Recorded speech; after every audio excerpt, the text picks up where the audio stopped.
All right, good afternoon, everybody. Bona, OnlyWoodFloors, and it's just a quick video update, kind of show you guys what we got going on here in this project here in Inglewood. So let me go ahead and turn this thing around, show you guys what we got going on.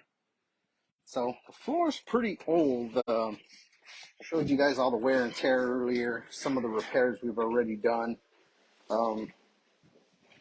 See that stuff? We got putty all over the floor. We've already done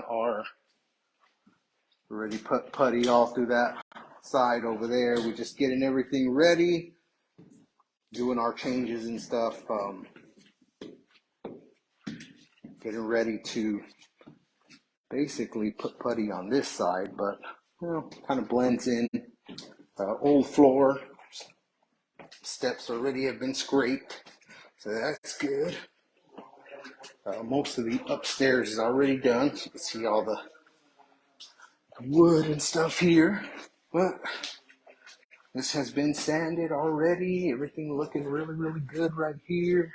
This area where it gets dark, but everything looks really, really good. So far, so good.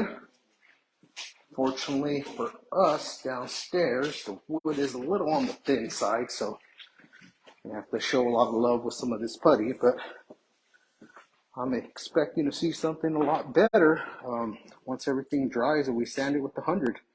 So that's the video update. Do another update later. Everyone have a good one.